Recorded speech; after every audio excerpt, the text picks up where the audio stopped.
اعوذ باللہ من الشیطان الرجیم بسم اللہ الرحمن الرحیم الحمد للہ رب العالمین والصلاة والسلام علی اشرف الانبیاء والمرسلین وآلہ الطیبین الطاہرین المعصومین ولعنۃ اللہ علی اعدائہم اجمعین اما بعد فقد قال اللہ تعالی وتبارک فی القرآن الکریم بسم اللہ الرحمن الرحیم قل ان صلاتي ونسكي ومحياي ومماتي لله رب العالمين وقال رسول الله صلى الله عليه وآله وسلم انما الاعمال بالنيات ولكل امرئ ما نوى۔ ہماری گفتگو الحمدللہ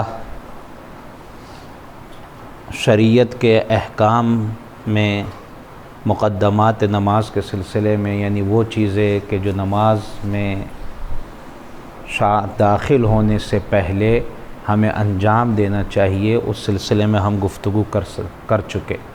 وہ 5 چیزیں تقریباً تھیں جو اس سے پہلے کی ویڈیو میں اور اس سے پہلے کے کلاسز میں ہم نے تفصیل کے ساتھ ان کا ذکر کیا۔ پھر دوسری چیز اذان اور اقامت، اس کے سلسلے میں بھی ہم نے الحمدللہ گفتگو کر لی۔ آج ہماری گفتگو پہنچ رہی ہے واجبات نماز پر، کہ نماز میں کون کون سی چیزیں واجب ہیں کہ اگر ہم نے ان کو انجام نہیں دیا تو ہماری نماز صحیح نہیں ہوگی۔ تقریباً ٹوٹل 11 چیزیں نماز میں واجب ہیں جن کو انجام دینا ہمارے لیے ضروری ہے۔ اگر ہم نے ان میں سے کوئی ایک چیز جان بوجھ کر چھوڑ دی تو نماز باطل ہو جائے گی۔ ہاں، یہ واجبات نماز جو ہیں ان میں 2 طرح کی چیزیں پائی جاتی ہیں، ایک رکن ہے اور ایک غیر رکن ہے۔ یعنی کچھ چیزیں نماز میں وہی جو چیزیں واجب ہیں ضروری ہیں، لیکن ان میں کچھ چیزیں رکن ہیں اور کچھ چیزیں غیر رکن ہیں۔ رکن کا مطلب یہ ہے کہ چاہے ہم بھول کر چھوٹے یا جان بوجھ کر چھوڑیں، اس میں رکن میں چاہے ہم بھولیں یا جان بوجھ کر ہو، دونوں ہی صورتوں میں نماز باطل ہے۔ اور چاہے کم ہو جائیں یا زیادہ ہو جائیں، دونوں ہی صورتوں میں نماز باطل ہے۔ چاہے کمی کریں ہم بھول کر یا جان بوجھ کر، چاہے زیادہ کریں بھول کر یا جان بوجھ کر، یہ نماز کو باطل کر دیں۔ کوئی صورت نہیں ہے نماز کو صحیح کرنے کی، کوئی بھی علاج نہیں کر سکتے۔ اگر ہم سے چاہے یہ بھول کر ہو یا جان بوجھ کر ہو، یہ چھوٹ گیا تو ہماری نماز باطل ہے، ہمیں دوبارہ نماز پڑھنا پڑے گی۔ لیکن یہ جو ہے دوسرے قسم کے غیر رکن جو ہیں، ان میں اگر بھول کر ہم سے کم یا زیادہ ہو جاتا ہے یا چھوٹ جاتا ہے تو اس میں کوئی نہ کوئی علاج ہے، گویا مرض آ گیا، مریض ہو گئی ہماری نماز ہماری وجہ سے، اس مرض کا کچھ نہ کچھ علاج بتایا جا سکتا ہے اور شریعت نے اس کا علاج بتایا ہے۔ تو پلر رکن وہ ہے کہ جس کا ختم تو نماز ختم، کوئی علاج نہیں بھولیں یا جان بوجھ کر۔ اور غیر رکن وہ کہ اگر ہم بھول گئے، اس میں بھی جان بوجھ کر اگر کیا تو علاج نہیں ہے۔ اگر مجھے معلوم ہے اور میں نے جان بوجھ کر اس کو چھوڑا ہے تو علاج نہیں ہے، لیکن اگر میں بھول گیا ہوں ان کو غیر رکن کو، اگر میرے بھولنے سے کم یا زیادہ ہو گیا ہے تو نماز صحیح کی جا سکتی ہے۔ آج ہماری گفتگو انہی رکن میں سے ایک میں ہوگی جو کہ نیت ہے، اصل نیت ہے۔ اور اسی نیت کے حوالے سے میں نے قرآن مجید کی آیت کی تلاوت کی ہے کہ جس میں رسول کو خطاب کرتے ہوئے پروردگار عالم ارشاد فرما رہا ہے، قل اے نبی کہیے، ان صلاتی کہ میری نماز، و نسکی اور تمام ارکان، و محیایا میری زندگی، و مماتی اور میرا مرنا بھی للہ رب العالمین صرف اور صرف اللہ کے لیے ہے۔ یہ آیت میں نے کیوں پڑھی؟ اس میں اللہ نے نبی کے ذریعے ہمیں یہ سکھایا ہے کہ ہم یہ سیکھیں کہ ہمارا ہر کام اللہ کے لیے ہونا چاہیے۔ اگر یہ جو نیت ہے، ہر کام ہم جو یہ سوچ کر رہے ہیں کہ میں اللہ کے لیے کر رہا ہوں، اگر یہ چیز عبادتوں سے ہٹا دی جائے، یعنی روزے میں آپ یہ نہ رکھیں، نماز میں نہ سوچیں، خمس دیتے وقت نیت نہ کریں، زکوٰۃ دیتے وقت نیت نہ کریں، حج پر گئے اتنا سفر کر کے وہاں جا کے آپ نے یہ نہیں سوچا کہ میں اللہ کے لیے کر رہا ہوں، بلکہ خدا نخواستہ یہ سوچ لیا کہ نہیں لوگ مجھے حاجی کہیں، تو پھر حج باطل ہو گیا، کوئی نماز میری باطل ہو گئی، کوئی صورت نہیں ہے۔ اس لیے کہ مجھے اللہ نے یہ کہا نیت میری کیا ہونا چاہیے؟ اللہ کے لیے۔ جو عبادتیں ہیں ان میں یہ نیت ہونی چاہیے، مجلس محفل جو بھی۔ لیکن اگر جو عبادات نہیں ہیں اس میں بھی میں یہ سوچ لوں کہ میں ہاتھ دھو رہا ہوں اللہ کے لیے، اس میں بھی میں یہ سوچ لوں کہ اللہ کے لیے کر رہا ہوں، تو میرے عام اعمال پر جو روزانہ روزمرہ کے میرے اعمال ہیں اس پر بھی مجھے اللہ ثواب دے دے گا۔ عبادت تو بغیر نیت کے ہو نہیں سکتی، لیکن اللہ نے میرے لیے یہ بونس رکھا ہے کہ اگر میں روزانہ روزمرہ کی زندگی کے اعمال کو اللہ ہی کی خاطر انجام دوں تو وہ بھی اللہ عبادت شمار کرے گا، اس کو بھی اللہ میرے نام اعمال میں عبادت والے بریکٹ میں لکھے گا، عبادت والے خانے میں لکھے گا۔ روزمرہ کے میں کھلا رہا ہوں اپنے بچے کو، میں جا رہا ہوں اپنے بچے کو لے کر دکان پر، میں جا رہا ہوں اپنے والد سے ملنے، اپنا کام ہے، اپنے کاروبار پر جا رہا ہوں، لیکن میں یہ سوچ لوں کہ اللہ کے لیے جا رہا ہوں، تو اب یہ میرا کام اللہ کی نگاہ میں عبادت بن جائے گا۔ تو نماز میں بھی اہم چیز کیا ہے؟ نیت ہے۔ رسول اللہ کی میں نے ایک حدیث بھی پڑھی ابتدا میں، اس میں رسول اللہ فرماتے ہیں انما الاعمال بالنیات، اعمال نیتوں کی وجہ، نیتوں پر ڈیپینڈ ہیں اللہ کے یہاں۔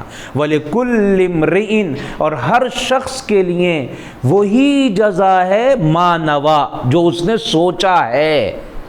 خدا نخواستہ اگر میں نے نماز پڑھتے میں یہ سوچا کہ لوگ تعریف کریں، لوگ دیکھ لیں، تو پھر اللہ ثواب نہیں دے گا۔ اس لیے کہ رسول کہہ کر چلے گئے وہی ہے ہر شخص کے لیے جو وہ سوچ رہا ہے۔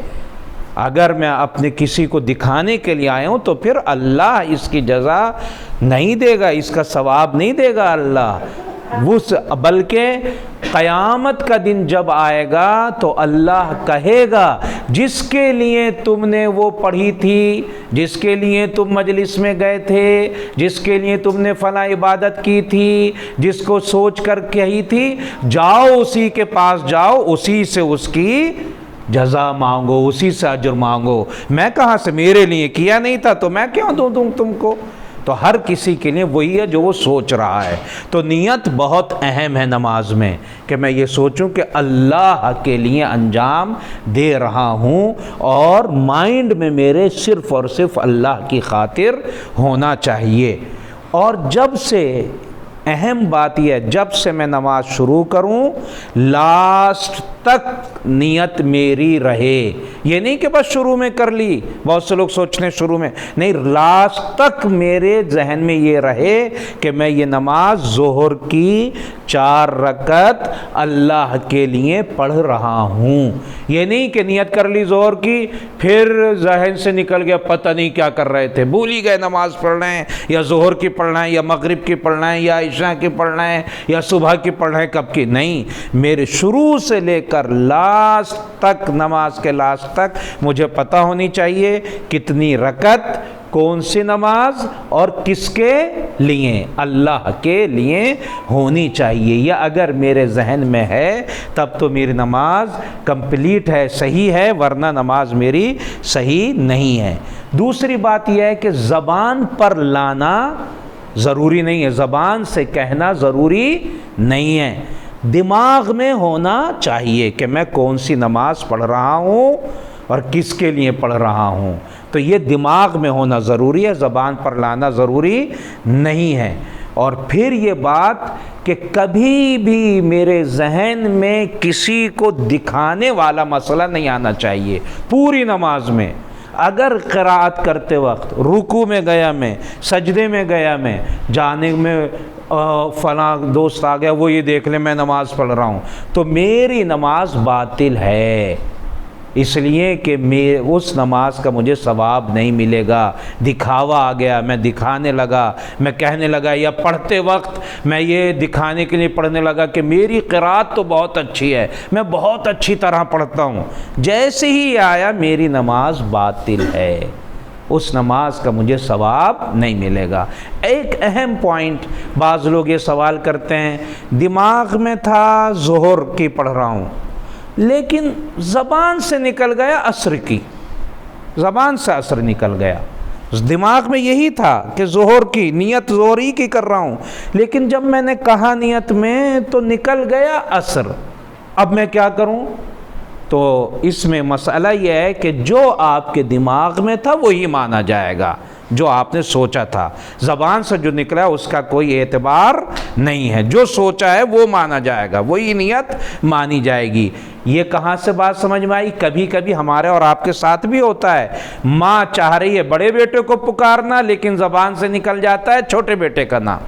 یہ بہت سی مرتبہ ہوتا ہے. تو یہ ایسا کام ہو جاتا ہے. تو حقیقت میں کس کو چاہ رہی تھی؟ بڑے بیٹے کو پکارنا چاہ رہی تھی، تو وہی چیز مانی جائے گی جو آپ کے مائنڈ میں تھی. تو لہٰذا اگر کبھی کسی کے ساتھ ایسا ہو جاتا ہے تو وہ مائنڈ نیت کو پڑھے گا. اسی لیے رسول کی حدیث کیا ہے؟ وَلِكُلِّ امْرِئٍ ما نوا، ہر شخص کے لیے وہی اجر ہے جو اس نے سوچا ہے. جیسی نیت ویسا ثواب. جیسی نیت، بڑے بوڑھے کہا کرتے تھے، جیسی نیت ویسے ہی فرشتے، بڑے بوڑھے کہا کرتے تھے جیسی نیت ہوتی ہے آدمی کی ویسے ہی فرشتے نازل ہوتے ہیں. جو ہمارا مائنڈ سوچتا ہے اسی پر ہمیں ثواب ملے گا. پروردگار کی بارگاہ میں دعا ہے کہ وہ ہمیں بہترین خلوص کے ساتھ اپنی عبادت کرنے کی توفیق عطا فرمائے اور ہمیں ریاکاری سے انشاءاللہ محفوظ رکھے. والسلام علیکم ورحمۃ اللہ وبرکاتہ.